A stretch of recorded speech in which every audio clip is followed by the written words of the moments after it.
Welcome back to the Jaded Truth podcast. This is Michael. This is Vicky. Today we're going to be talking about God's order, family, ministry, and the fruit they produce. So, how many families have been damaged because church came before spouse? How many children grew up feeling abandoned in the name of ministry? How many Christians spend their lives serving everyone except the people God entrusted to them? What if the greatest threat to your family isn't the world outside your home? What if it's the misunderstanding of what God actually expects from you? So, many Christians have confused serving God with serving church. So, you've seen those things where it's like God, spouse, kids. Those are the things that we're going to be talking about today. And the the first thing we need to get out of the way, this is not technically straight from the Bible or anything. This is an understanding from reading the Bible. Um, but one thing that we do know is God always says to put Him first. He says there should be no other gods before me. And so I think that one's a given. The next one is going to be your spouse. So we can go to Ephesians 5:25. It says, "Husbands, love your wives just as Christ loved the church and gave himself up for her." And then you go to 1 Timothy 3:4-5. And it's saying he must manage his own household well. Mm-hmm. So it doesn't mean that if you can run a church, you can run a household. Mm-hmm. But what you need to know is you've got to be able to run your household first appropriately. So it goes spouse is your first one. And just because you always say spouse comes first doesn't mean that it necessarily overrides the children either. Mm-hmm. So the idea that we're going to have here is your first ministry in life from the church, from the Bible, from God, is going to be your family. That is your first ministry. So the people that you produce, when you have kids, those are going to be part of your fruit. Mm-hmm. So if you don't have your spouse situated correctly, and that sounds bad, but if you don't take care of your spouse in the appropriate way, then the kids are going to see some dysfunction. They're going to see how you're not supposed to act. You're going to see arguments. You're going to see people who are annoyed with each other. And they're not going to see the love that is required in order for them to grow up in a healthy manner. So, Mm-hmm. Yeah, I've seen it. Kids grow up when you don't do things in the way that you should. They grow up seeing manipulation and confusion and conflict and everything, and that's what it means to like go God and then your spouse. That it doesn't mean you should neglect your children's needs for your spouse, and you shouldn't neglect your spouse's needs for your children either. If you're doing things correctly, everything is going to line up hmm. to create a healthy dynamic in your life. Yeah, because kids learn best whenever they have appropriate role models. Yes. So, like with your previous marriage, things weren't quite lining up correctly. No. Y'all were not getting along very well. Mm-hmm. Uh, there was a lot of turmoil, a lot of things that were not setting good examples for the kids. Mm-hmm. So, how did that affect what ended up happening?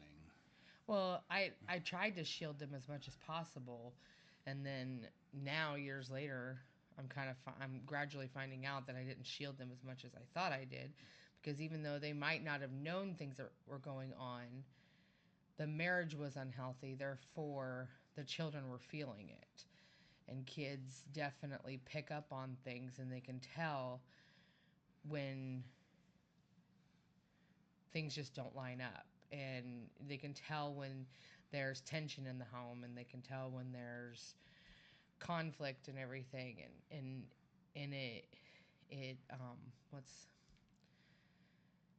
it like trickles down, it cascades down onto the children, and the way they start feeling and the way they start handling things. Like, unfortunately, I see the kids react in ways that aren't healthy, but it's they saw it for so long in my previous marriage, and that was what was so unhealthy. Like, we weren't providing a stable home environment for them, therefore they they picked up patterns that weren't healthy because the marriage wasn't healthy. Yeah, so things like it's perfectly healthy to have your emotions and stuff, but the way that you react with these emotions, you know, whether you're depressed, whether you're upset you're not getting your way, whether something makes you angry, these are all reasonable feelings to have. But if you don't have somebody with a good, healthy way to manage emotions, then the kids are going to pick up on that. So they're going to do things like put their fist through the wall. They're going to tear doors off. Um, they're going to throw things, stuff like that. And it's not necessarily that's not them mirroring exactly what the parents are doing necessarily, but that is their way of They didn't learn how to healthily process it in a healthily. healthy way. Yeah. So they just kind of act on impulse. Yeah. Because we did not teach them how to do it. So we so another thing that we must do as spouses is we must meet each other's needs, and that is emotional needs too. And when they see emotional needs being met, they're going to understand that there is a healthy way of doing things. I remember hearing people from the past, you know, for people from the past, older generations talking about how they've never heard their dad say "I love you" even to their mother or something like that. And it's amazing what just saying "I love you" or "I am proud of you" or "thank you for what you do for our family." Those things, if you say those things, it really, really helps strengthen the whole relationship and stuff. So a lot of people forget to do that. And then that trickles down into the kids also. The kids, you know, if you're not even going to tell that to your spouse, then how are you going to tell that to your kids? Well, your kids are not going to know. And then next thing you know, the kids are 40, 50 years old, and they're like, yeah, I've never heard my dad said he was proud of me, or I've never heard my mom said, hey, you did an amazing job. I'm proud of you. And those things, as minute as it may seem, becomes a really big thing in part of your development. It makes a huge difference.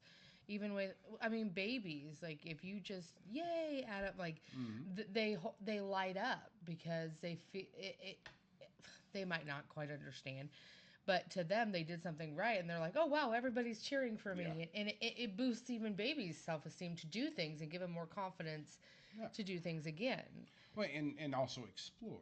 Yeah, it makes a huge difference. So that could be another thing that goes into that too, is whenever you give them the confidence, they have more confidence to try to explore. They're not quite so terrified to fail, because you're gonna fail. Yeah. There's no two ways about it. You're gonna fail at almost everything you do. It's whether you pick yourself up and do it again. But a lot of people get stuck in this mode where they're like, well, it's better not to try so I don't fail. Yeah. And that could come from stemming from their parents' relationships and stuff. Fear of failure. Yeah. A lot of it does go with it. But So how does this relate to being in the church? Because we're talking about the family. We kind of went from the spouse and how working with the spouse, it also helps the children and stuff like that. That's your first that's your first ministry. So how does church fit in with that? Because so many people get church being a ministry or your main ministry mixed up with your family being your first ministry.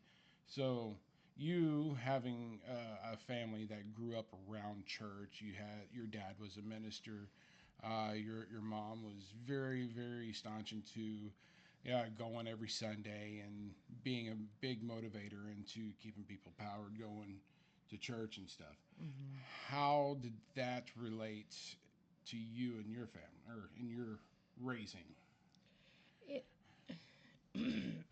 I mean, I will say that a part of me, like, is thankful that I was raised in church. Like, Mm. I'm thankful that I did have some sort of foundation, and it kind of helped keep me grounded. So I don't ever want it to seem like I'm saying that going to church is bad, because I think being part of a community really helps, and having support and everything. But that being said, church is confused with God, and we're supposed to put church first, because that entails putting God first, and it's very different.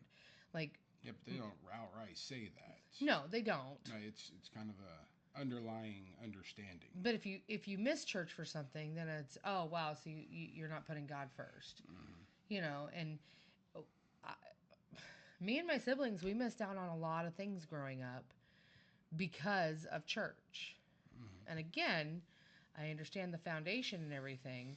I don't think my parents were necessarily doing it in a Nefarious manner. yeah, like I think that they truly thought that they were doing the right thing, but at the same time, like, we missed it. We couldn't do sports because if sports interfered, we couldn't go. Even if they interfered with one service, Mm-hmm.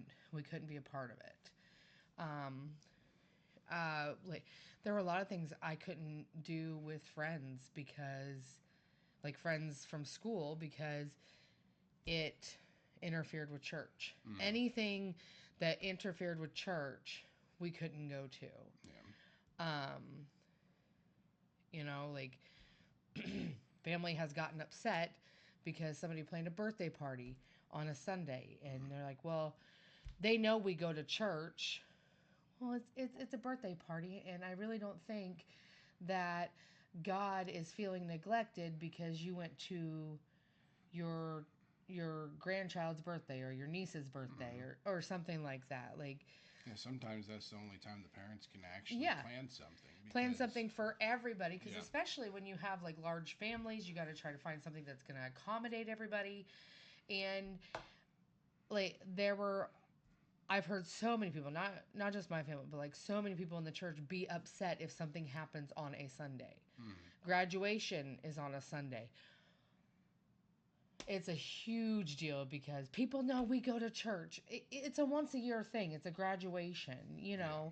Like, I don't think that God is going to be upset because you did something with your family, Mm-hmm. when family is your first ministry. Yes. And we knew one family who they were involved in sports and rodeo stuff like that, and they had to miss out on a few services and stuff. You said they even had to go travel for family, Mm-hmm. and because of this, they were being judged Yeah. that they were not coming to services, and that judgment ended up kind of driving them away a little bit. Mm-hmm. And that's not appropriate. Church is important, Mm-hmm. but what is your first ministry? Your first ministry is your family. Yes. It is your spouse and your children. And sports are good. Mm-hmm. Sports are good because they help develop spatial awareness. They help develop Discipline. yeah.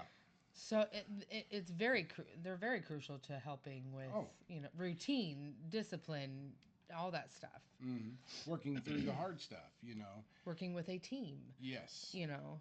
These are things that help develop very vital things in a person's life. Mm-hmm. And if you're never put in a situation to where you're able to develop these things, then it affects other parts of your life also, and that would also come into work too.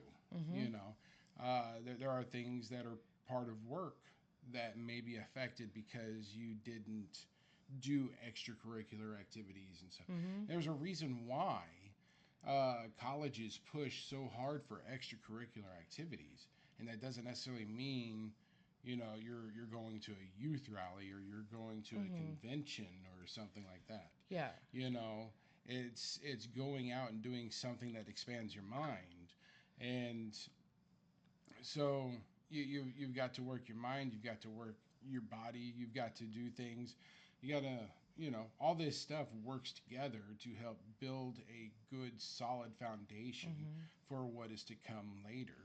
Where if you're void of all those things and all you do is just church, then what's going to happen? You're going to be a little bit lopsided. You're not built on a good foundation because everything is just church. I'm not saying church does not build a good foundation. Mm-hmm. I'm saying there are other parts to part of the foundation of a human, Mm-hmm. us being people, Yeah.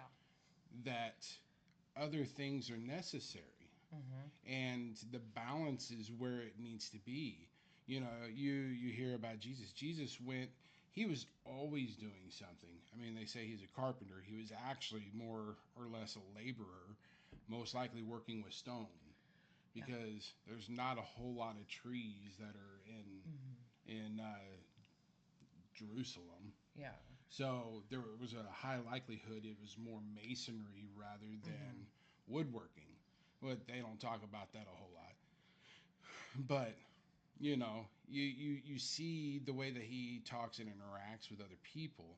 He had a little bit of a slick side to him. Mm-hmm.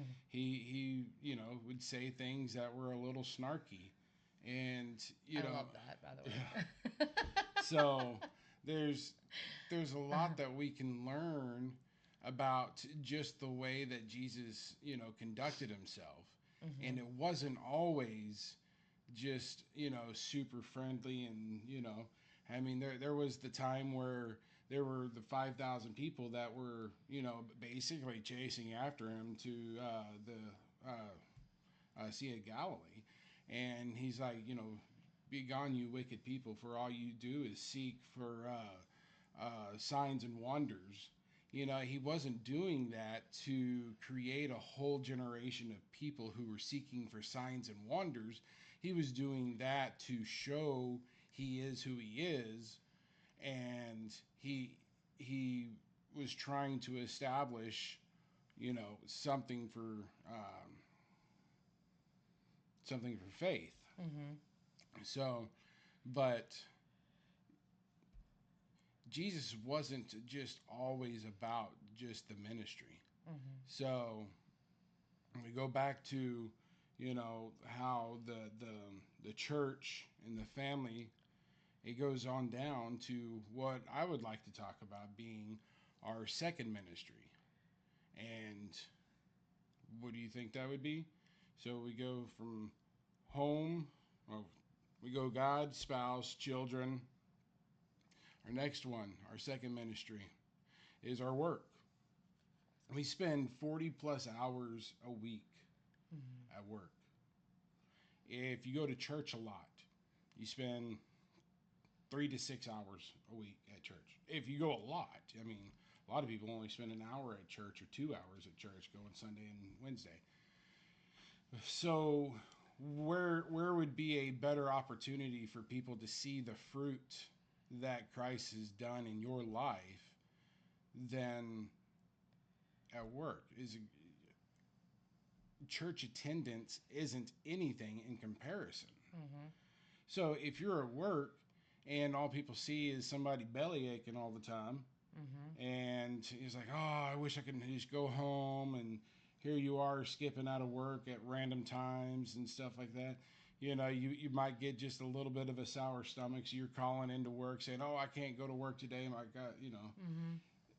If you're not a reliable person, if you're not a positive person at work, then people are going to look at you and be like, "Oh, he's a Christian?"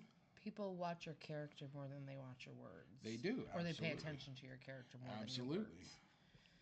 You can say you're a Christian all day long, but then if you act a certain way, they're going to be like, well, if that's how Christians act, I don't want nothing to do with it. Well, absolutely.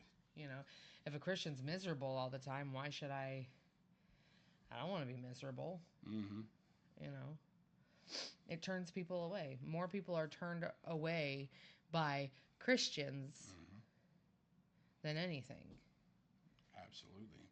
And you think about like the kind of work that you put out too. Mm-hmm. Yeah, your work ethic, Mm-hmm. what you do, everything.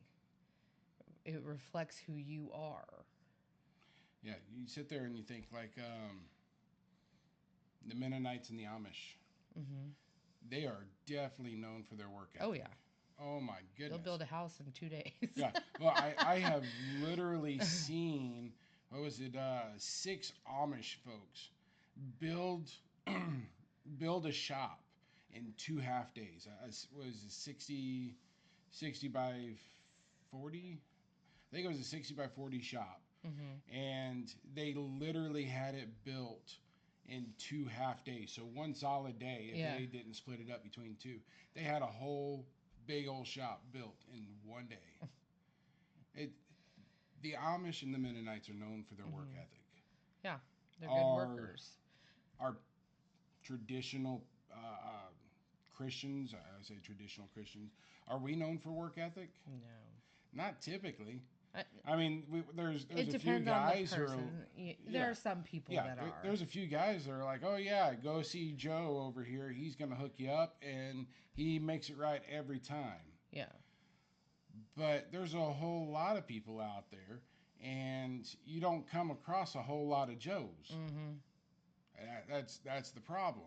And that's sad. Yeah. Because honestly, anybody that's in the church, like anybody that calls themselves a Christian, should be somebody that's reliable. Because to be a Christian is to be Christ-like, and which means you should be reliable and Yeah. and all that. So, anyways, um, trying to find in my spot where we're at because we kind of went a long ways here. We digress a lot. So, anyways, Matthew 7:16, you know them by their fruits. So, when I look at a Christian's life, do I see a healthy marriage? Do I see children who feel loved? Do I see integrity at work? Do I see kindness? Do I see patience? Do I see consistency? Or do I just see church attendance, ministry titles, and church activity? Church activity is easy to fake, but fruit is harder. Mm-hmm. So, Anybody can show up to church. Like, you can be there every single service an hour early and stay an hour late, but that doesn't make you produce fruit. yeah. So what we have is we have God. You always give your first attention to God. God tells us, what we need to do.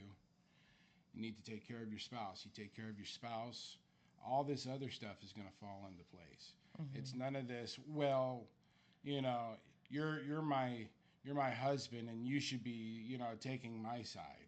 Yeah, no, that's not. That's not appropriate. No. That's not what this is supposed to be about. It is supposed to be, hey, I take care of my wife, Mm-hmm. and because I take care of my wife, the kids are going to see the benefits of that. That's how the kids, number 3, are taken care of. Mm-hmm. So I take care of you. The kids just naturally get taken care of because of that. So, It gives them a sense of security. yes, security's a big deal. Yeah. It's like you go to the Maslow's hierarchy of needs. Security is one of the very first things that's got to be met. Is Boy, it's been years since I've looked at that chart. So you have your food and water, and then you have your, I think it's your security is next, and everything else has to be built off of that security. So yeah, just because you're giving them food and water doesn't mean that their needs are being met. So that security is a big deal. It's a safe space. And yeah, kids, when they see their parents in a healthy marriage, they're like, okay, no matter what happens, mom and dad got me. Yeah. Mom and dad are there. They have me, and it just, they feel more comfortable in the home and everything. And they process things easier. And Yeah. And sometimes you have to adjust your spouse. And I'm saying spouse. That's a man adjusts his wife as needed, but the wife can also adjust the man as needed. yeah. But And not in like a, a power move. yes. It's not a power move at all. Yeah. Like there are some times where you're like, hey, if I've, said something or gotten a little too emotional or whatever, you're like, hey, let's just take a break for a minute. Or you were a little harsh with that or something. And honestly, the first part of me is like, I don't want to hear that I've done something wrong. But it helps me realize, because sometimes we don't realize when we're coming off harsh or overreacting or being a certain way. Sometimes we don't realize it. So then sometimes you kind of give me that little nudge like, hey, I know this isn't your best you right now, and you want me to be the best version of myself. So that's you, as you say, adjusting me, more guiding me or helping me along the way to realize something I might need to work on. Yeah. And I do the same with you. There are some times where, I'll say something that has bothered me, or hey, that was a little harsh or something, and you're like, oh, I didn't mean it to be. I didn't realize it. We I don't want to say correct, but I'm trying to find that Timothy scripture. Do you remember what it was? What Timothy scripture? The one that we wanted in our. That was 1 Peter. Was it Peter? Yeah. Oh, I thought it 3:4, I think. But we complement each other, and we want to see each other grow. You don't want to see me constantly down here. You want to see me up here and being my best self, instead of staying stuck in the patterns that I've learned over the course of my life throughout everything. Like, you don't want me to be stuck there. You know my potential. You see my potential more than me. And I think that's what it should be with spouses. Like, you see your spouse's potential and who they could be. Yeah. And you want to try to guide them or help them get to that point. So sometimes you have to call out behavior or whatever and be like, hey, listen, that wasn't okay. So you were correct. It was in Peter 3, but it was not 4. Oh, okay. It's 1 Peter 3 verse 7. Okay. And this was so many people take the first part of 1 Peter 3 out of context, and it's basically wives submit to your husbands. Oh, yeah. And that's something that's been drilled so hard. And in our wedding, trust me, I know. In our wedding, we wanted to add this piece of scripture. This comes a little bit further past the very controlling side. And it is verse 7. It says, husbands, in the same way, be considerate as you live with your wives, and treat them with respect as the weaker partner, and as heirs with you of the gracious gift of life, so that nothing will hinder your prayers. And when they say weaker, it's not weaker, it's more precious. Yes. That would be more of an appropriate Not saying that understanding. I'm less than you. No. So whenever we correct, we're correcting not only because, hey, I have authority over you. It's not necessarily that. You have authority over me also, in to some degree. So we are to correct each other, and we do it out of love, because we help each other, maintain this relationship that we have with God, and we help each other grow, and we're supposed to grow together. So in doing this, then it feeds off into the kids. So Which that's not just correction either. Like, it's also you're consulting with each other. You're not yeah, doing things as a single person. Like, the kids have seen me a lot of times. They'll ask, "Hey, can we do this? Or can we do this tomorrow or whatever?"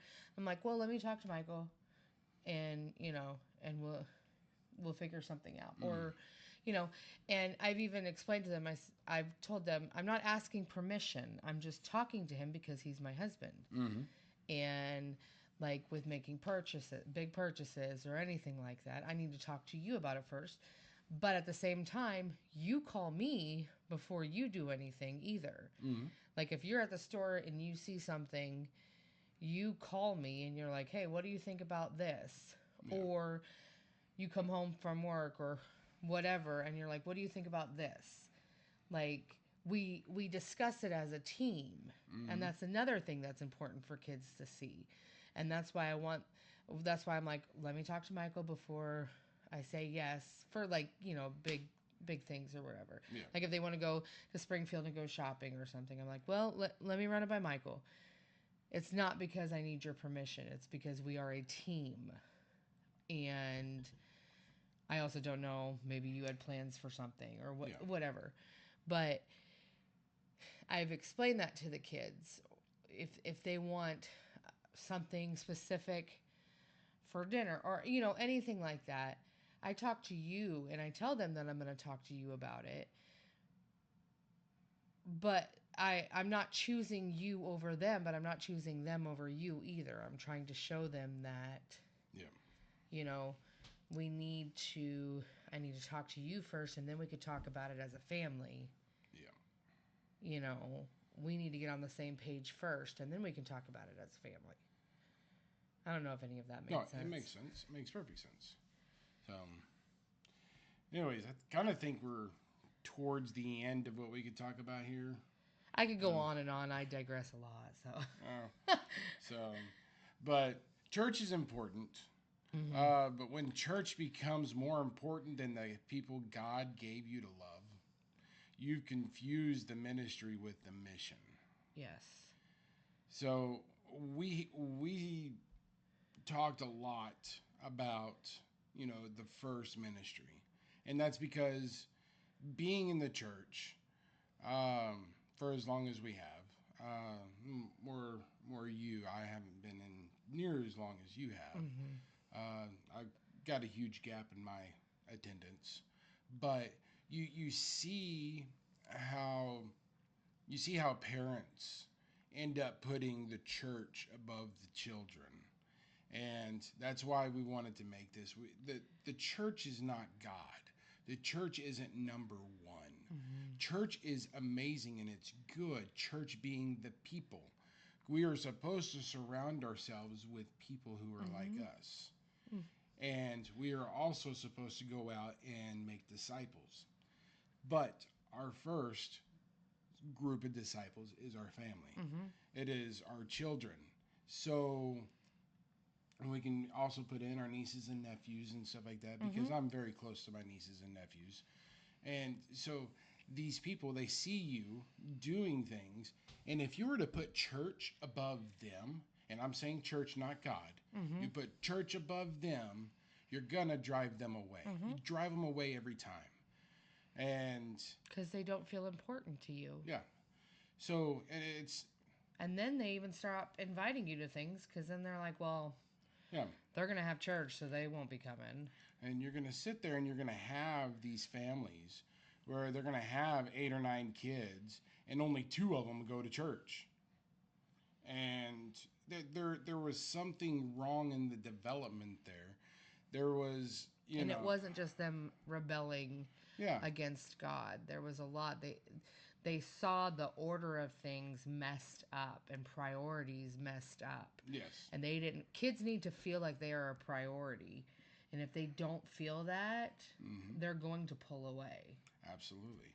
And that's not just, one family or two families that we've seen. We've seen multiple families. Mm-hmm. We know of one person who, you know, she's pretty much the outcast of the whole family because she's refusing to go to church, but she's got a lot of church hurt going on.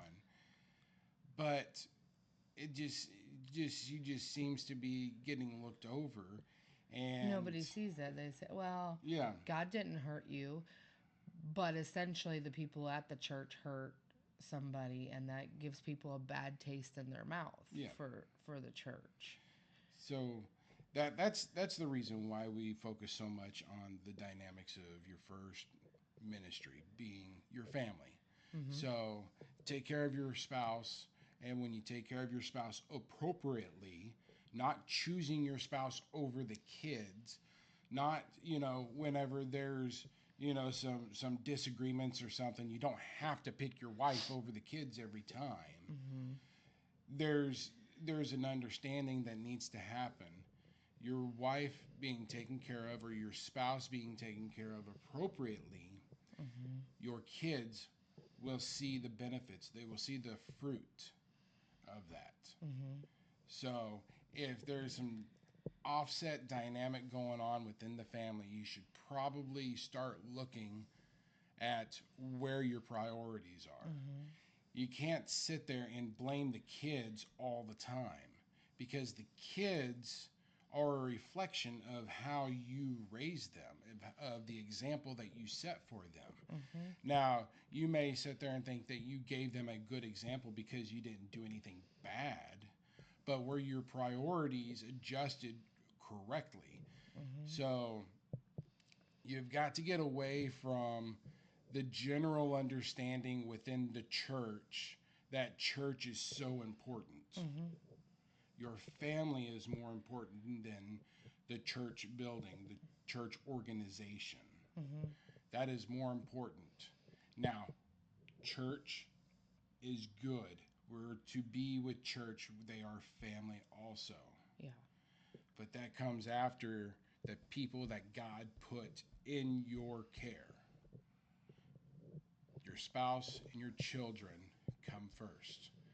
So if you can't take care of your own household, then how are you going to do anything of any worth within the church? Mm-hmm. That's not a good foundation. If you can't get your household correct, then how are you going to be a preacher?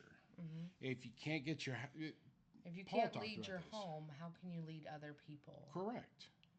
So, Well, anyways, and that's I myself have been hurt by a lot of that stuff where I have had to question almost where my loyalty, I,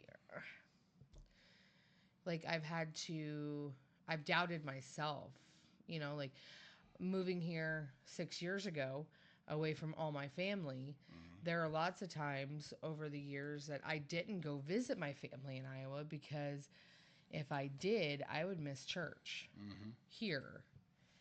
And people would give me a hard time. Now I know that now they'll probably say, "Oh, we were just kidding with you," but no, I truly felt like I was doing something extremely wrong, visiting my family mm-hmm, and not driving in the middle of the night to make it back for Sunday service. yeah, And I felt so guilty and like I was doing something wrong. Even if I was going to church with my family in Iowa, I still felt like I was doing something incredibly wrong because I wasn't putting God first. mm-hmm. And Because church is God. because church is God. And there have been so many instances in my life, and it, it's it's made me question everything. And I'm like, I do love God. Mm-hmm. I do love God. I do love church. But at the same time, I love my family, and like, Yeah, you should be able to set some time aside yeah. for your family. And God's gonna be there. Yeah, And God doesn't show Himself just in the church building. Yeah. That's okay. They're gonna get me off onto something else here. We might want to save that for another time. So, yeah, God is No. not just in the church Yes. building. God, you got the Holy Spirit in you. Yeah. God's gonna be wherever you go. Mm-hmm. That's the thing. Mm-hmm. So if you decide you want to spend time with your family, how is that putting God on the back burner? Right. God's When already God with gave you. you that family. Yeah. God gave you that family. And I could share a bunch. People get mad at me, but Yeah.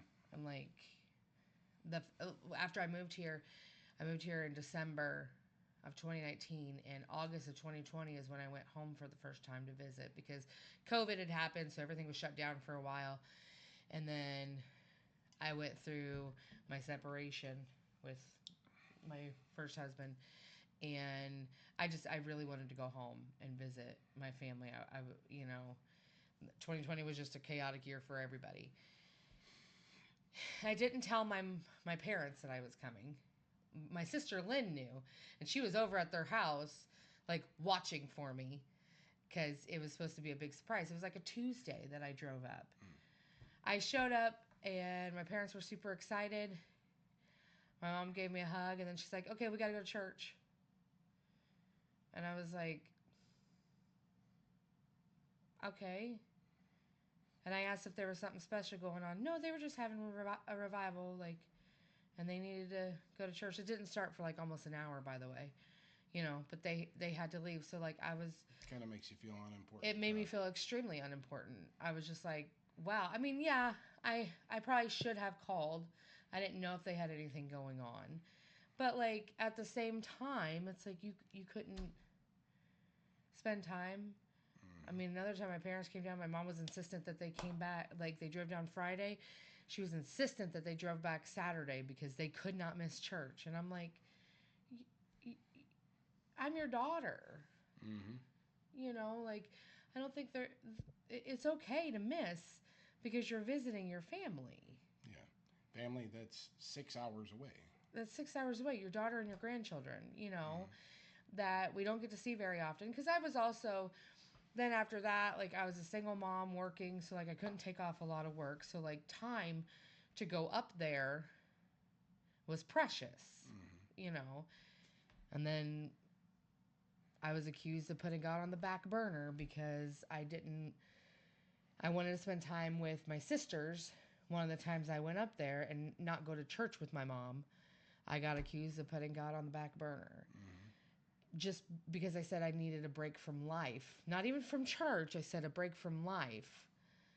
And I got told that I was putting God on the back burner. And that hurt, like, bad. Because I was just, But I could go on and on. And I'm sorry. I'm not saying this stuff to hurt anybody, to make anybody upset. But I'm saying that this happens to many people. I know it's not just me that this stuff has happened to. Oh, yeah. I know my own family has been hurt from it. I have siblings that have been hurt from it. Friends, people I know, like, it hurts when God is confused with church. And yeah, you just need to stop me from talking because I could go on and on. I'm sorry. Okay. So, all right, we're going to go ahead and wrap it up. Do not forget about your first ministry. It is your family. Your family is the people that God has entrusted you with. This is the people that you're molding and you're creating these wonderful people becoming adults. And I'll go ahead and tell you, below 12 years old, they're going to be learning. Once they hit 12 years old, 12 it's not a hard number, but around that age, around puberty, once they hit that, basically everything they're going to learn is just by example. Yes. So what you say, what you do, you better be setting the example. You could spank them as much as you want. You can punish them. You could do whatever. It's probably just going to go in one ear and out the other. Mm-hmm.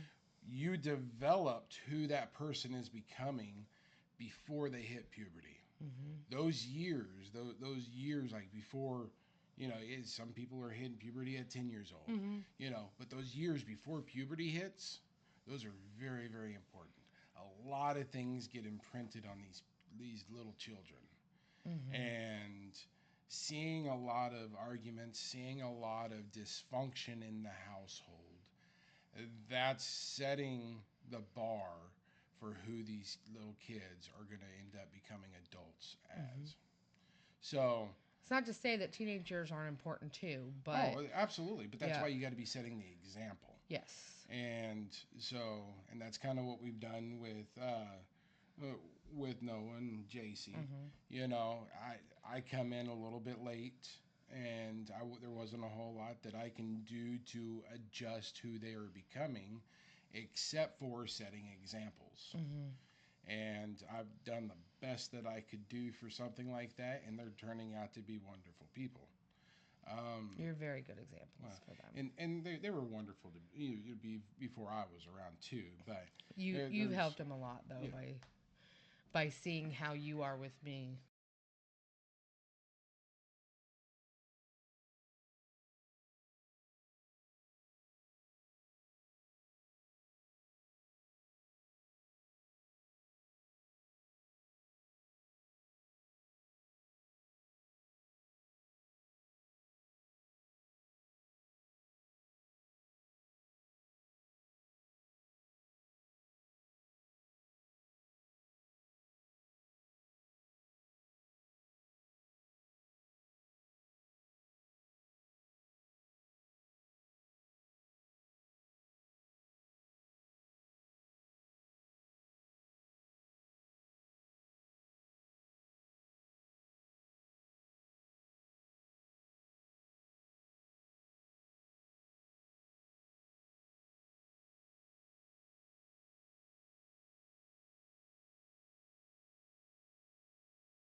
Crying and thank you for loving my mother and all this kind of stuff.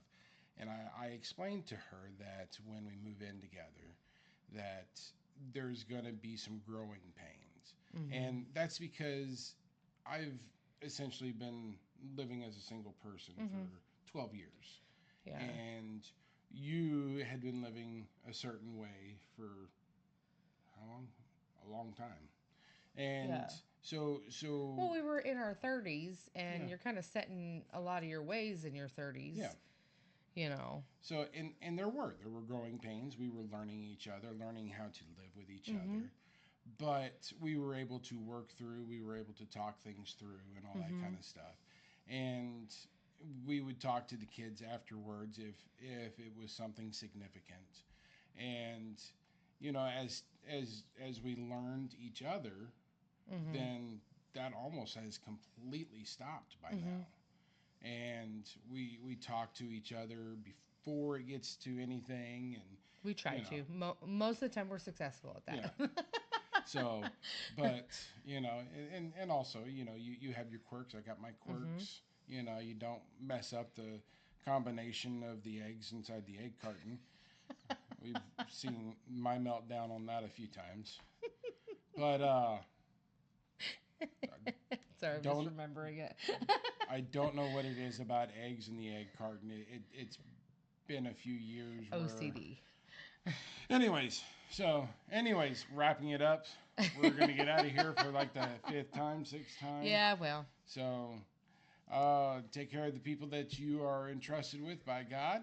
Mm-hmm. And I'm sorry this wasn't more of like a biblical lesson. I mean, we kind of addressed that beforehand. It's not necessarily laid out in the Bible, but it's an understanding from reading the Bible. Mm-hmm. And so we did more talking than we did referencing biblical stuff, which, Yeah. there's going to be some episodes that are going to be like that where we're not doing as much scripture versus, some episodes that are more heavily scriptured. Mm-hmm. So, but anyways, but this was something that was heavy on our hearts, and we wanted to put this out there. It is a heavy topic. Mm-hmm. A lot of people are probably not going to like what we have just said. Um, just because you don't necessarily say God and church are the same, just because you don't say it, don't mean you're not treating it that way. Mm-hmm. You know, it's about the fruit. So pay attention to the fruit. How are your kids? How are they developing? Are you having problems with them? If you're having problems with them, check yourself. Are you putting God first? Are you putting spouse second? Are you In a healthy way. in a healthy way? Are you? That's what I was Yeah. about to say. Sorry. But yes, so this is on you as a parent, as a spouse. You have got to do these things. You are setting the tone. You are setting the bar for your family, Yes. whether you are the mother or the father.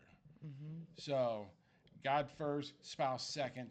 Everything else is going to go into place the way it And if should it's not, if you then do you it figure out appropriately. what's going on. Absolutely. Like if your kids are struggling, sit down and be like, okay, what's going on? Mm-hmm. Where am I? Where am I falling short? Like Yeah.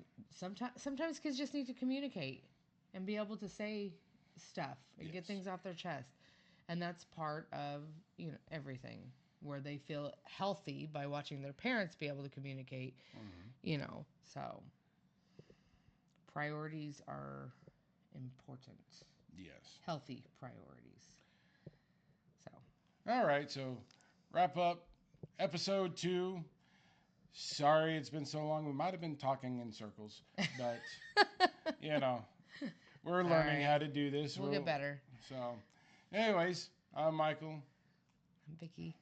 and thank you for joining us on the Jaded Truth podcast. Have a good night.